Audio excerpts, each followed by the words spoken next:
Welcome back dito sa latest episode ng Pilipinas 360 Degrees. Kasama natin ulit si Secretary Ronald Llamas. Sa dami niyang mga epithet, mga nicknames. Ang tawag ko na lang sa kanya, and National Treasure. Buhay pa naman. But, Na walang treasure.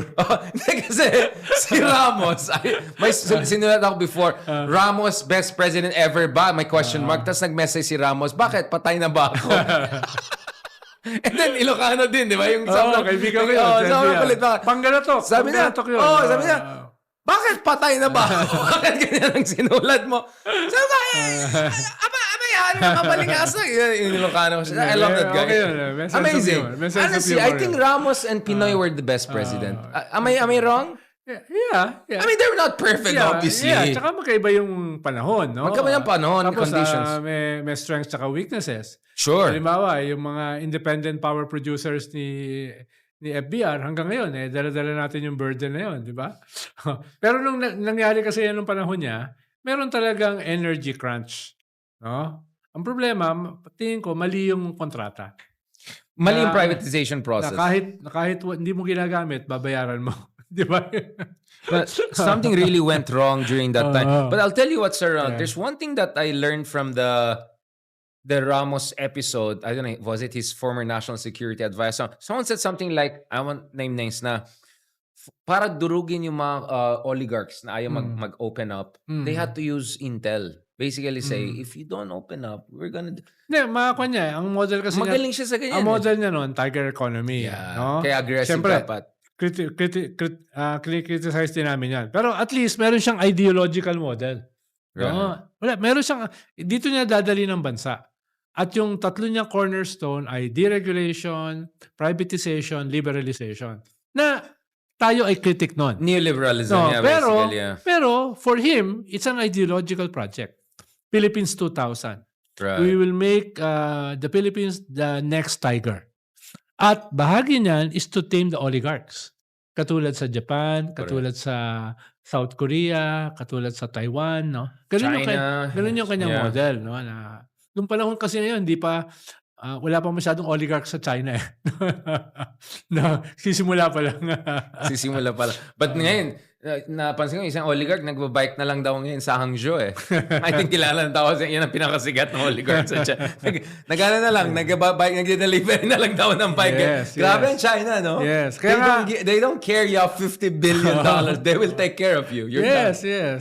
But it's the state. The I state really like is the... that. Honestly, I'm all for freedom and all of that, but I'm for a strong state. Yeah. Pinaka-importante sa akin yan. Yes.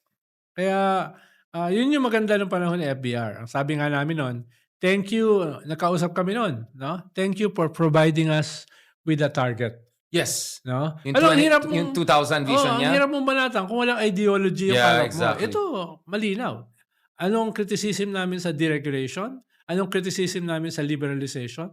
Anong criticism namin sa privatization? At least malinaw yung terms of engagement.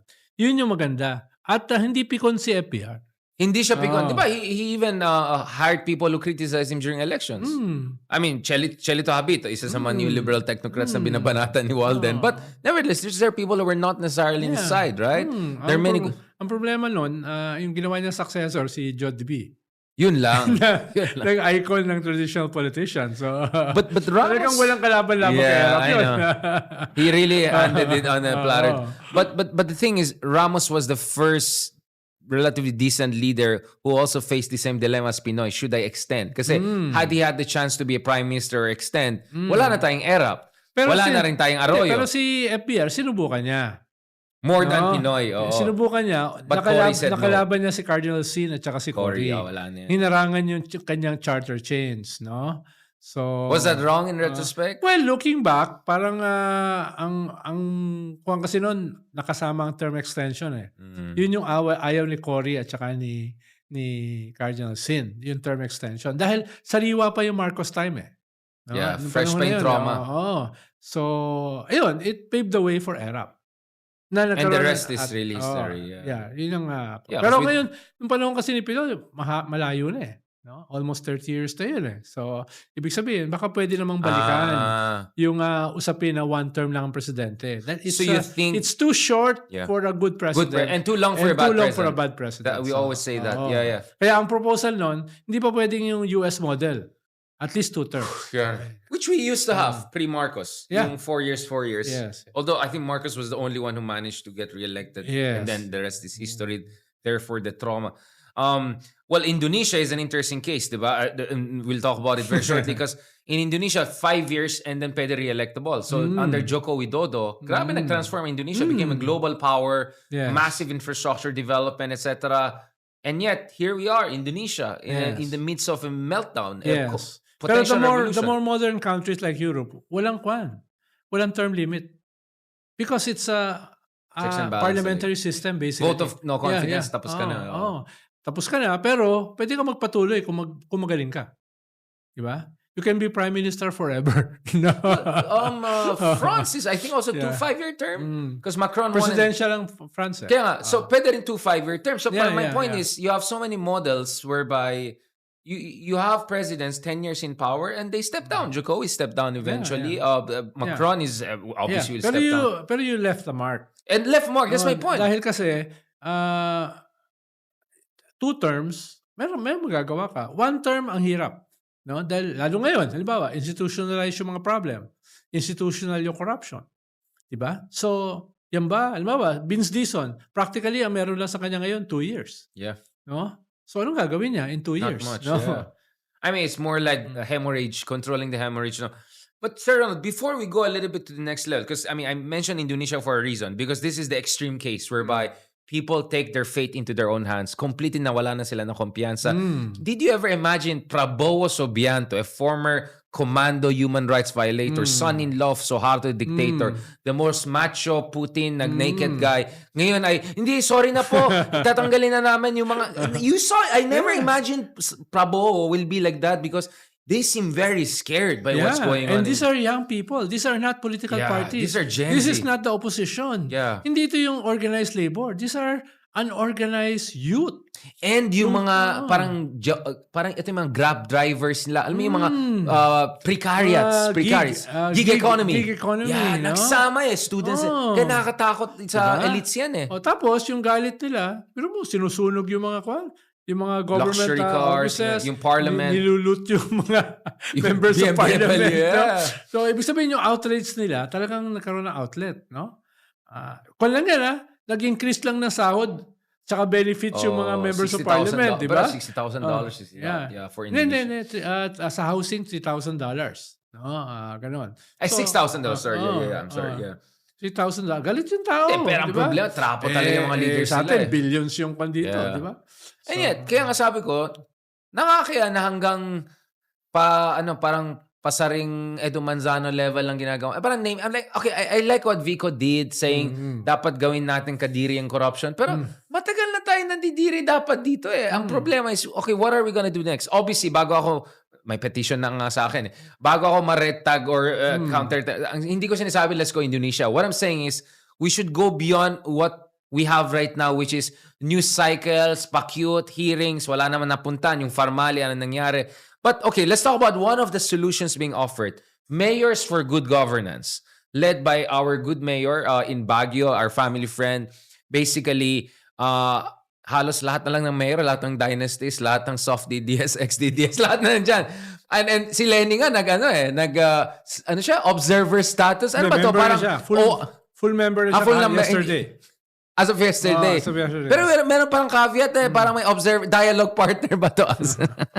Okay, let's talk about this because Magalong is positioning his movement as the way to shake things up. Short of another coup, an Indonesian insurrection, or total breakdown in our fiscal situation. What do you think about it? Well, The good, the bad, the ugly. Yeah, maganda yan eh. Dahil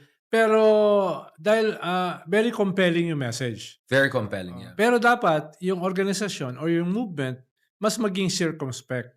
Huwag sila basta-basta magpapasok ng kahit sino. Sino-sino, yeah. Dapat i-double, triple check nila. Ano bang track record nito? Ito ba ay dynasty? Ito ba ay may kaso? No? Ito ba ay katanggap-tanggap? sa kanyang constituency, Right. et cetera, et cetera.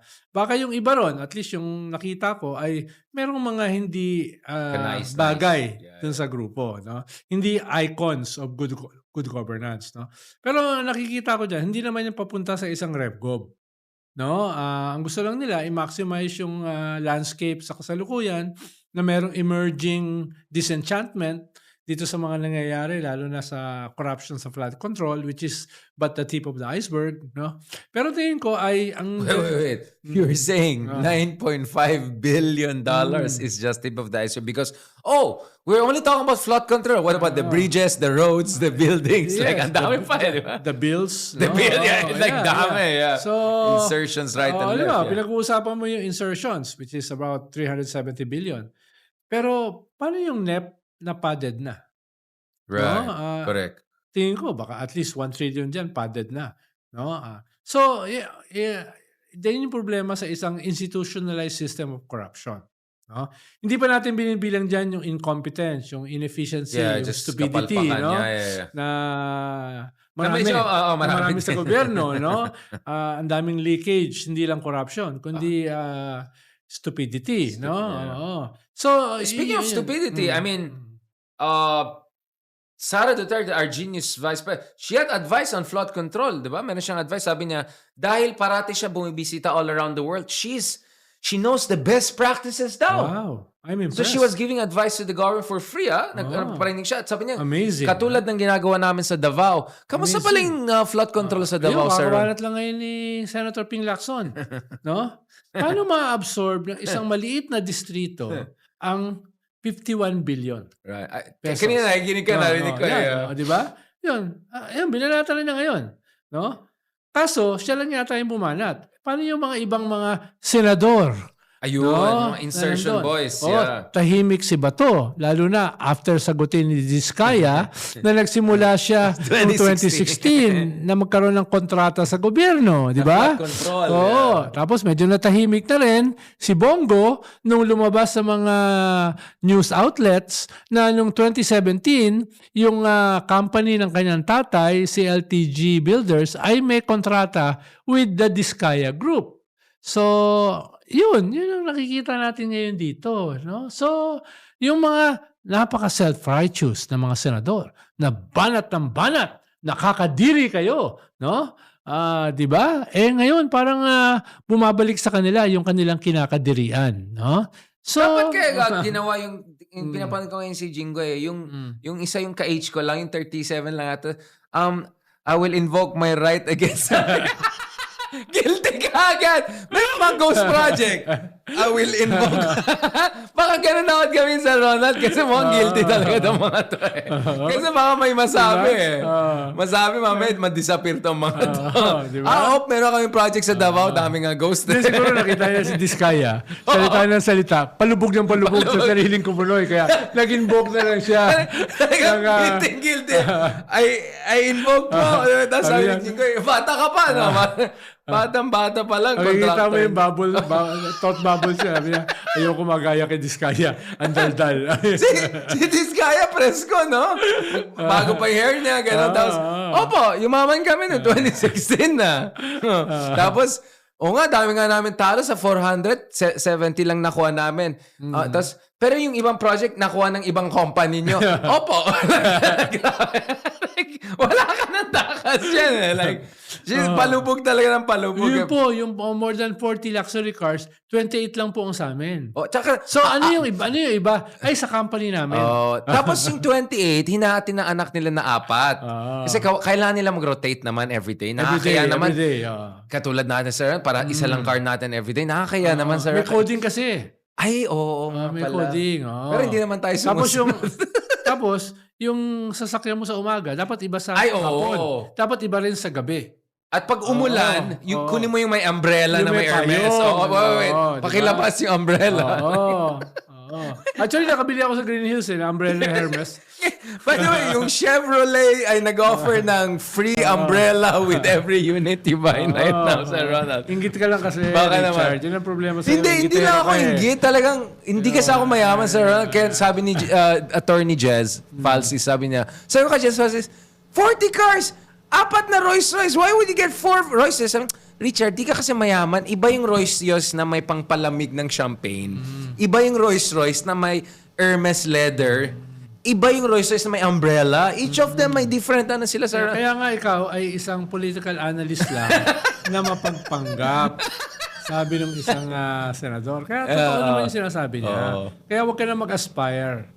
No? Hindi. In fairness, sabi niya, nagpapanggap ako ng political analyst. Hindi niya sinabi nagpapanggap ako. Kasi alam naman nila, mas stylish ako sa kanya. Advocate ka raw eh. Advocate. Insulto naman sa mga Sir advocates. Ronald. Katulad namin. Oo. At saka, Sir Ronald, Kami advocates talaga. ako kasi public intellectual so medyo andun pa tayo. But Sir Ronald, speaking of this mayor for good governance thing, ako in defense of our mayor, obviously I'm not happy na he's parang silent siya sa lahat ng ginawa ng parang formally, okay? And on the record, both on my show and yung kabilang channel na paborito mo, he said openly, parang may utang na loob ako sa mga Duterte dahil tinulungan yung Baguio nung pandemic time. Totoo naman kasi wala naman Hindi, kami. okay naman yung utang na loob na yun. Pero mas may utang na loob ka sa bayan. Sa bayan, exactly. Yun nga yung point ko. Nag-smile naman siya. Actually, in a sense na parang nakita niya yung criticism. Pero ako naman, parang... Pero ang paliwanag kasi niya, hindi problema ni Digong. Problema ng mga tao niya. Yun yung kanyang paliwanag. Oh, he says all the time the same thing, which I don't buy also. Wala bang command responsibility yan? Tama.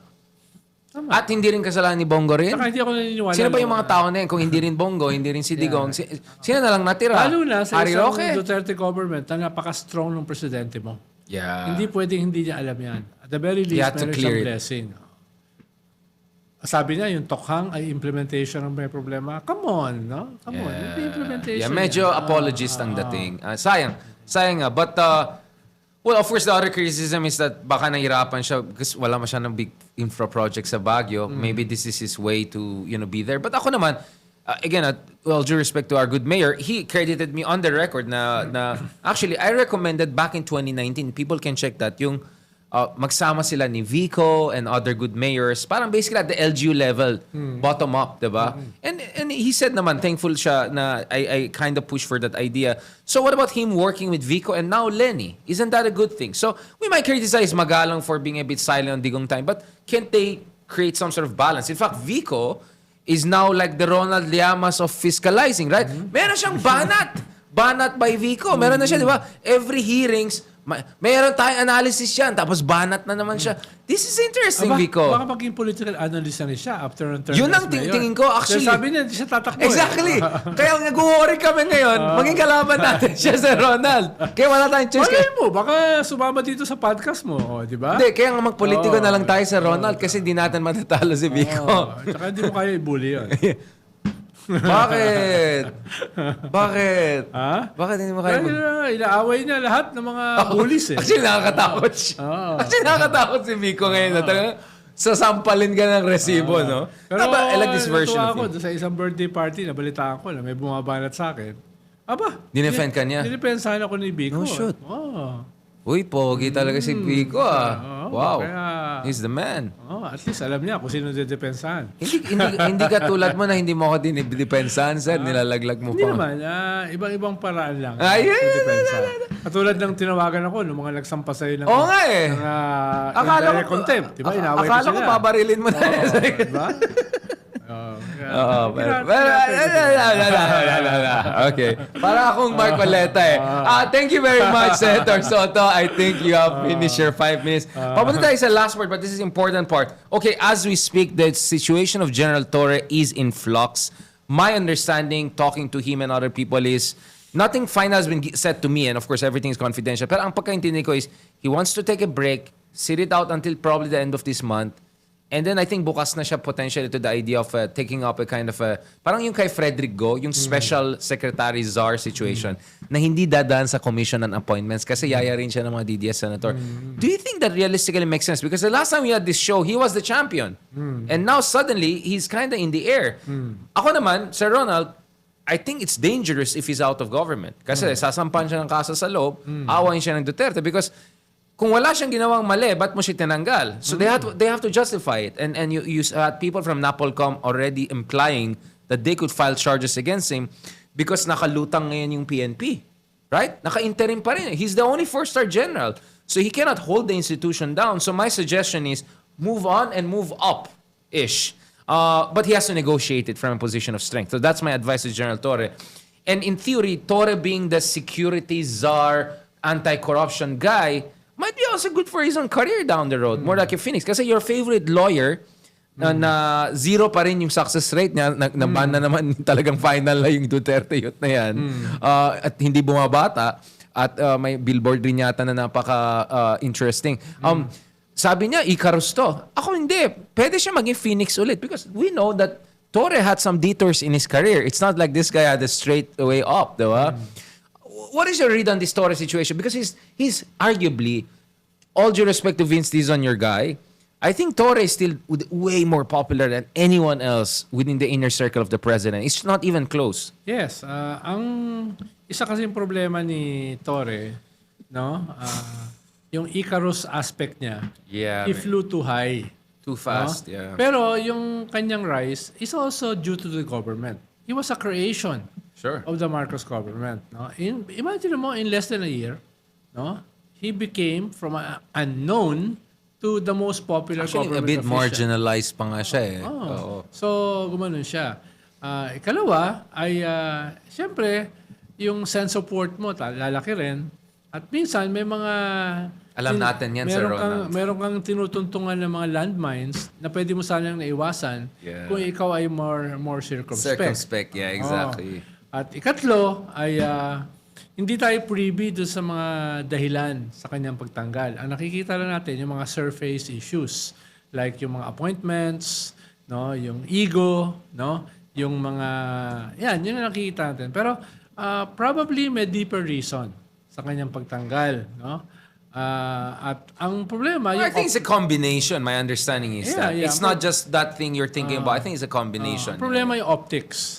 It's bad. Yun ang problema ng gobyerno. Yeah, the optics was bad. Yeah. From the very start kasi, dapat binigyan siya ng graceful exit. Yeah. At kasama sa graceful exit is an offer ng posisyon. Immediately. Hindi after the fact.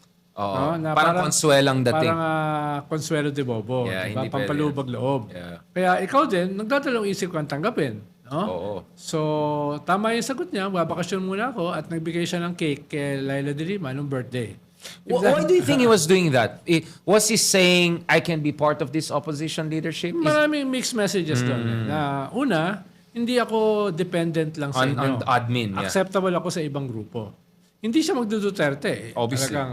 At masama loob niya sa Marcos. So, yung natural na pupuntahan niya is the pink. Yeah. At in-emphasize niya yon by bringing the cake sa birthday nila. Pero red ribbon lang daw, sabi. Dahil, Murahin daw. Grabe mga tao mag-comment, hindi naman siya nepo baby eh. Oh, So, simpleng yan naman tao siya. siya. So, Actually, that was a good move, oo. Bring a simple cake, yeah. Habang nagkakagulo, no, sabi niya, do I look bitter? Oo. Di ba? So, mas maganda yung kanyang optics. Kaya And he had a optics ng statement the gobyerno. other day. Ang ganda ng statement niya na you don't need to pity me. I'm perfectly fine. I'm still at the pleasure of the president. And then interestingly, sinabi niya, instead of parang worrying about me, parang let's worry about yung mga apektado sa flood. Parang feeling ko may mga may mga feelers yan na maybe he's open to being a flood control czar-ish kind of position. Would that make sense? Do you think he can make that work, if ever? Well, depending on the details. The devil So what is kind in of the details. detail he should negotiate? Halimbawa, What kind of mandate? Naalala ko lang, nung si Senator Ping Lacson naging disaster czar. No? Right. Medyo kulang yung powers. Right. Mas coordinative, mas investigative. No? Ito kasi, kung bibigyan ka ng, halimbawa, yung disaster czar, dapat Action. yung budget, kontrolado mo ng mga departments involved sa disaster. Dapat meron kang konting judicial power. Correct. Na para kasuhan Mandato, yung mga hindi nagdi-deliver o yung mga corrupt o yung may anomalous contract. So hindi Mickey sa Mouse disaster. office. So, ganun. Katulad ni, I forgot his name, the disaster czar sa Indonesia. After the tsunami. Right. Yun. All Good powerful point. yung position Good na point. yun. That's a Medyo good hindi model. ganun na nangyari kay Kwan. Good point. So kung bibigyan ng ganyang position Dapat si ganun. Torre, dapat ganun. Na, Galing. That's a na good point. very powerful. Ako kasi at Frederick Goy in mind, di ba? Kasi si Frederick Goy is yung parang super economic czar. Pero mas parang oversight yun eh. Parang advisory Not good enough for you. Wala siyang department. siguro meron siyang small Pero office. protege niya yung Oo. DTI yata, di ba? Well, in the real world, no, baliwala yung protege. Yeah. Mahalaga, May meron sariling kang utak kapangyarihan. At bahagi ng kapangyarihan is the budget. Diba? Kung wala kang control sa budget, kulang ka sa kapangyarihan or wala kang kapangyarihan. Dapat may ganong component si... Or why? Or okay, what if it's Pero ang problema kasi, kaka-appoint lang ni Vince. Ang gusto ni Vince, ako muna ito. Yun nga eh. Maglalagay ka ng... Akala ko ba trabaho ko to? Right. So magbanggaan sila. Bakit ibibigay mo sa iba? Ayun nga. Yeah. Diba? So, mag-react naman si Vince. Silang dalawa ang pinaka-popular sa gobyerno. Correct. Pag-aawayin mo pa. Diba? Hindi why maganda not yun. join forces? Hindi Hindi maganda pwede. Mag-join forces. Okay lang yun. Kaya nga sabi ko, the devil is in the details. Kaya nga, I'm asking you, what devil should be there? Well, What devil? Kaya nga, we're asking about the devil na. Okay, what is the devil we want? Halimbawa, ay nandyan si Torre, pero dapat nandyan din si Vince. Work sila together. Nandyan din si And they feed off on each other's popularity. Yeah. Ikalawa, dagdagan mo ng mga tao na credible. Heidi Mendoza, no? Right. Na galing sa COA, di ba? Gunigundo. Correct. No? Na may ganyan ding mga skill set. Advisor naman yata si Gunigundo sa DOF din yata before. Hindi ko alam ngayon. Hindi ko alam ngayon. Pero Yeah, ngayon, yeah. very critical sa gobyerno. Very Pero critical magaling. siya. Magaling Pero siya. oo. Magaling si Yan. Gunigundo. Yeah. Nakasama ko yan sa board ng NFA dati. BSP. Oo. Yeah. So, yung mga ganun ba, na credible na mga tao, na may skill set at hindi kayang takutin. Hindi aatras. No? Ngayon, hindi ko sigurado kung ano yung arrangement between the Secretary ng Public Works tapos yung investigative body para sa flood control. Hindi ko alam kung ano yung interaction yan. No? What if, again, we're just thinking out Parang loud. kung kukunin niya ni Torre, ay gagawin niya dyan ay yung hindi dadaan sa commission and appointment. Absolutely. That's a non-negotiable. Kasi yayarin siya ng mga DDS. Kaya nga had the Frederick Goat model in mind. But last on this, I was thinking also, be there 1 year, whatever. Malay mo, biglang bubukas yung DILG in 1 year from now. Yeah. Then move to DILG. Yes. End on a strong note, 2028, boom, go. Pero DILG is also parang executive secretary. You're like a little president. Kaya dapat total yung trust sa'yo ng presidente. Hindi ko alam for now kung Because of the total situation. kung total yung kanyang trust. No? Because of the situation. Because of the situation. And can the president even alienate Ramullas, which is another question, right? Na the most powerful tag team sa Tag team, gobyerno. yeah. Tignan mo, Especially kung DOJ, maging ombudsman yung brother niya. Yes. Yeah. DOJ at saka DILG. Tapos maging ombudsman. Tapos syempre, hihingi ni Boying na tao niya yung papalit sa kanya. Sa So meron DOJ. kang triumvirate. Tatlo. Yeah. Ombudsman, DILG, at saka DOJ. Yeah, I It's don't think very powerful. you cannot last part and where we started basically this issue on charter change. So just the other day with Ranjit Rai of Okta, we were discussing they have an interesting survey, although it's from a few years back na actually although ang mga tao ay hindi bukas sa charter change as much as you want because of reasons we can understand, bukas sila sa idea ng re-election. Like, just magkakaroon lang ng re-election. Not that we want this president. Parang, hindi yung gusto namin BBM to be president. But for BBM to stand for another election, mukhang bukas ang tao to that idea. Almost half of the people said yes the other year. Yes, What pero do you ang think about problema that? dyan, that entails charter change. No? Na hindi ganun ka-popular. Especially after the Pirma disaster. Right. 2 years ago. The People's Diba? Initiative. Oo. But maybe the problem there was the bathwater. Yung bathwater ang nag-ano ng babies. But the baby makes sense. Meaning, what if the right people do the People's Initiative? We discussed that with Justice Ascuna the other day, right? Yes, good luck. Pero nung nangyari kasi yung charter initiative, Nasira yung very branding. very popular pa yung gobyerno. Ngayon, bumaba yung kanilang approval rating. Tumataas by increments, pero mababa pa rin.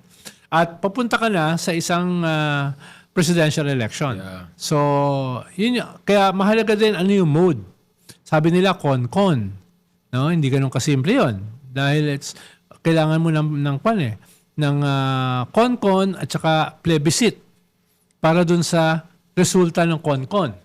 Mag-election ka ng mga ng con-con delegates.